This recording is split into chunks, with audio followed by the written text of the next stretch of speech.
Родом я из деревни, Лексинский район. Ничего, кроме, собственно говоря, свежего воздуха и улицы не было. Достаточно красивая деревня. До того, как я начал рисовать, я бегал и играл в стрелялки. Позже вышла игра МРК Катинкап, и она произвела на меня бум еще с малого детства. Не я один такой, я более чем уверен. В 2007 это вот вжилось и до сих пор бурлит, хоть и не так долговременно, как хотелось бы.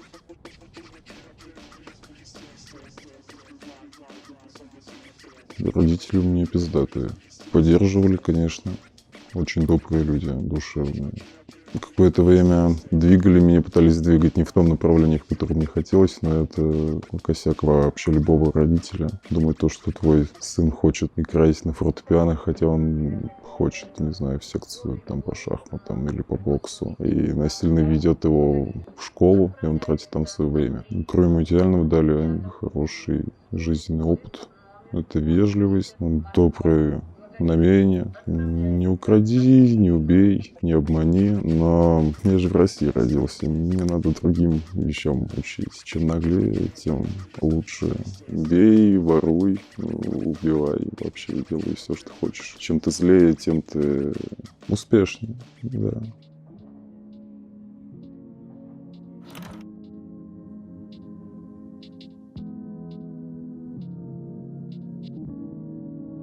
Ну, в один момент сижу я в своей деревне, и мать говорит мне: тебе, сынок, ты будешь ходить в воскресную школу. Тебе же нехуй делать в воскресенье. Я такой: ну ладно, давай попробуем. И я отходил в воскресную школу 4 года. В плане какого-то опыта, ну, не сказал бы, что я получил что-то. Ну, наверное, только понял для себя то, что очень много людей, даже полисов, они тревожатся с нихуя. Все потому, что Бог, типа, может покарать. Я не верю в Бога. Просто я знаю, что есть какая-то сила, непонятная сила. Сила города, сила вообще местности. Атмосфера имеет силу. И она, собственно говоря, делает твой день, а не Бог. В воскресной школе ты приходишь, служба начинается в 7 утра, и на службе ты стоишь 2 часа. Всегда надо приходить натощак. Я не понимал, почему. Да и сейчас не особо интересно это понимать. Это как-то абсурдно. Ты голодный с утра. Ты только встал. Первый прием пищи ты посылаешь нахуй. Потом служба заканчивается, и ты идешь пить чай, и есть печеньки, и слушать какие-то основы, даже не изучая Библию. Кто такой ангел, кто такие демоны, бесы. То, что если видишь в церкви на службе женщину, и у нее скрещены пальцы, то это ведьма. Ну, это вообще пиздец. Мы живем в 21 веке. Мы сидим, залипаем в свой телефон. Столько всего доказано. Блять, мы покорили космос. У нас есть ракеты, которые могут вернуться обратно на свою станцию. Ну, это же вообще пиздец. И говорить: ой, дай Господь Бог, чтобы эта ракета взлетела. Ну, это пиздец какой-то.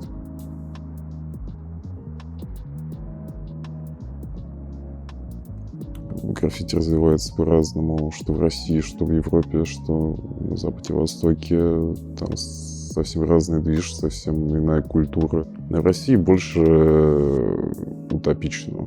Через 10 лет, ну, да так же на самом деле. Только я надеюсь, что это будет выглядеть более технично.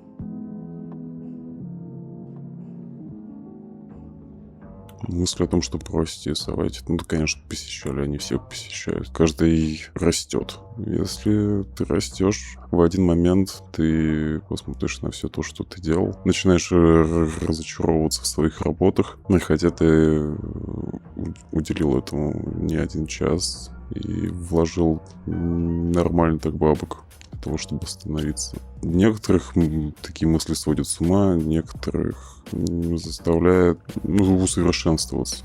Ты, допустим, делал раньше пижи, людям это заходило, потом тебе это не понравилось, и ты видишь картину уже иначе, меняешь стиль, меняешь, собственно говоря, все в своем творчестве. И люди говорят то, что это тебе кусок кала. Раньше ты делал пижи. Люди разные, у всех свой вкус. Самое главное, чтобы тебе нравилось. Фидбэк — это главное, но иногда от неправильных людей ты можешь сойти с рельс. Ты же не дурачок, что тебе что-то навязали. Можно ведь пропустить через свою голову или подумать как следует.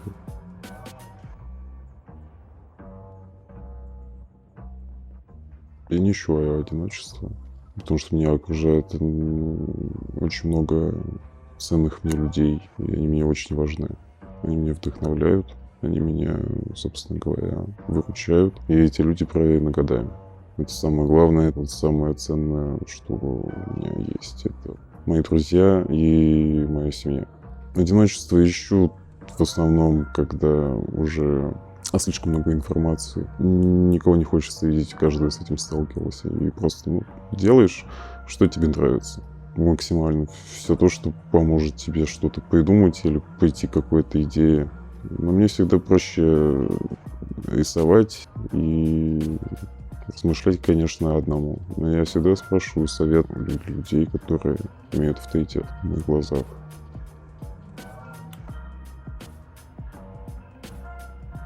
У меня депрессия в основном возникает из-за накопленного говна внутри или какое-то негативное восприятие. Ну, либо я чувствую депрессняк просто потому, что я прошлой ночью напухался или накурился. И это просто отхода на несколько дней. С этим как-то бороться? Ну, наверное, нет. Больше. Да просто гулять, наверное, просто выйти и идти и хуярить, пока тебе это все, блядь, не надоест страдать. По сути, всем хуёво. Это не повод, чтобы загоняться еще сильнее. Но если все же ты загнался, а такое бывает, просто выдохнись физически, проспи. Ну и дальше приступай, собственно говоря, к делу.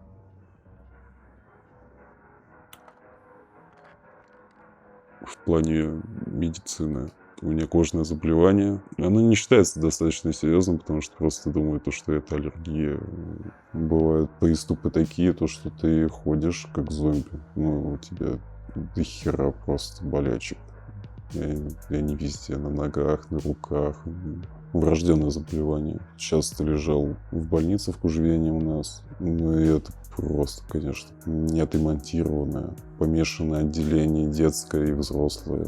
Но это, типа, не самая страшная история заключается в том, я просыпаюсь и иду бриться. Я побрился. Каким-то боком попала стафилококковая палочка или что-то в этом роде в рану. Я на утро просыпаюсь, и у меня ебало, прилипло к подушке. Наполовину просто все в болячках чешется, поры забитые, желтые. Губы разрываются. Очень страшно. Я не понимаю, что со мной происходит. Я иду к врачу. Она говорит, прими таблетки, подожди. У нее никакой инфы, в итоге, в общем, она съебывает. Она придет там через 2-3 дня. Вот эти 2-3 дня я в ахуе нахожусь. Не могу есть, говорить, вообще ничего. Ебало каждый день липнет. В итоге она приходит и говорит, вот мазь, мы тебе выписываем. Ну и иди нахуй, в общем. Ну и, конечно, потом купили мазь, справились, все отлично. Но это же пиздец, какое отношение такое. Медицина страдает, везде она страдает. Хочешь съездить на лечение?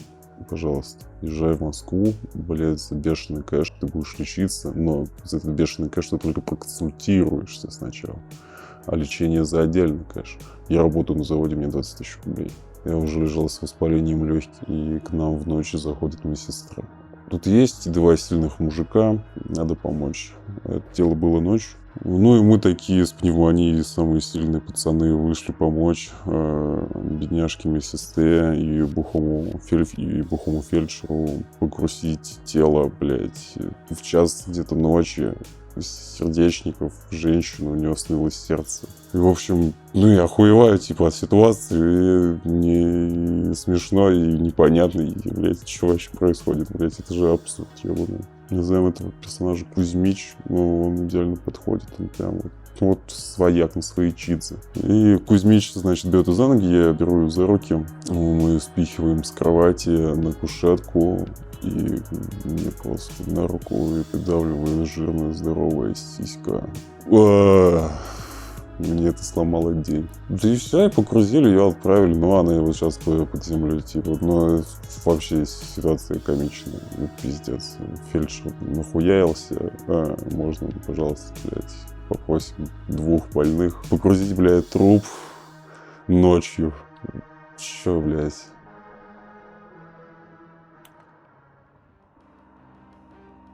Я не знаю, что меня может сбить с колеи. В основном это то, что я не могу понять.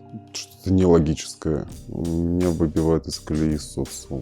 Его дохуя. Его очень много гнит. И ты с ними должен коннектить постоянно. И единственное, что выбивает из колеи, это какой-нибудь просто очередной нервный срыв. Вот это в тебе все накапливается. Хамство, конечно же, ругань, отрицательные вот эти все эмоции. Потом ты взрываешься, и это тебя выбивает. Ну и дальше там депресняк, можешь бухнуть, можешь хапнуть или что-то в этом роде. Лучше дунь и не порти людям настроение. На кого-то трава по-другому влияет. Снимает стресс, если только в этом плане ее употреблять, а не нахапываться просто как животное. То да, почему нет? Быть в этом плане сдержанным, а безостановочно ее курить, мозгов не останется. Их так уже не остается.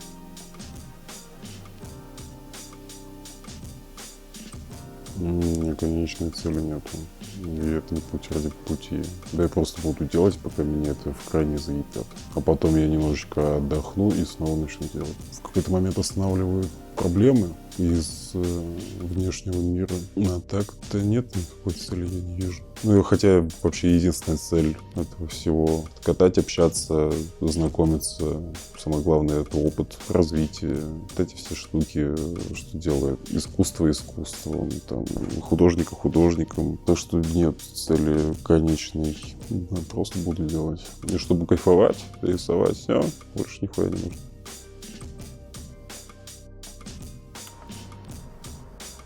Посещали мысли о смерти. Да, немного кого посещаю. Я просто знаю, что у меня кишка там. Я еще свой путь не прошел. Так сильно опасался, чтобы это все покончить со всем этим. Самое прикольное — всем жить на зло. Вот это заебись. Умирать. Дело каждого. Смерть как явление прикольно. Что-то внутри такое появляется, какое-то чувство сжатости, одновременно удивления, одновременно отражения. Ну, это в каком-то роде умиротворения, когда вообще тебе все конкретно заебало. Вот ты уже все такой, ну мне это нахуй мне жить. Ну, конечно, лучше пойти сдохнуть. Ты все, ты больше не заспавнишься, и старта не будет. На тебя никто не доебется. О деньгах паяться не надо. Да вообще больше ни о чем паяться не надо. Лежишь в земле и кайфуешь, гниешь. Ну, то же самое делают люди, только не живые. Они сидят дома и гниют. Идут на работу, они гниют. Зомби — это уже не сказка. Так что смерть — это достаточно интересное явление.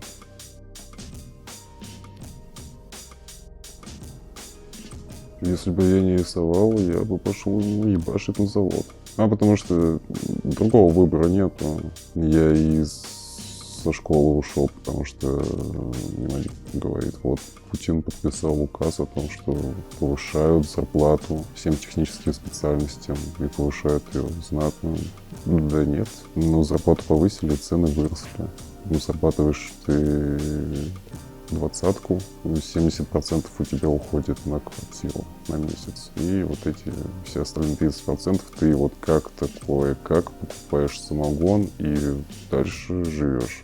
У нас в каждом районе завод. Вот в каждом, там по несколько штук. Очень много техникумов и очень много специальностей в университете технических. Чтобы пойти, взяться за станок и начать ебашить. Некоторые люди, они просто обязаны существовать, что типа это мое призвание с 6 часов утра и там до 5 ебашить на токарном станке, а потом пойти набухаться и вот так вот в протяжении 40 лет, допустим, или 50, пока на пенсию не уйдешь. Я бы ебашил на заводе. Да и все, выбора-то нету. Поэтому я вот и в какой-то степени рад, что этим занимаюсь. Даже не в какой-то степени, да, я рад. Я рисую и кайфую. И больше мне нихуя не надо.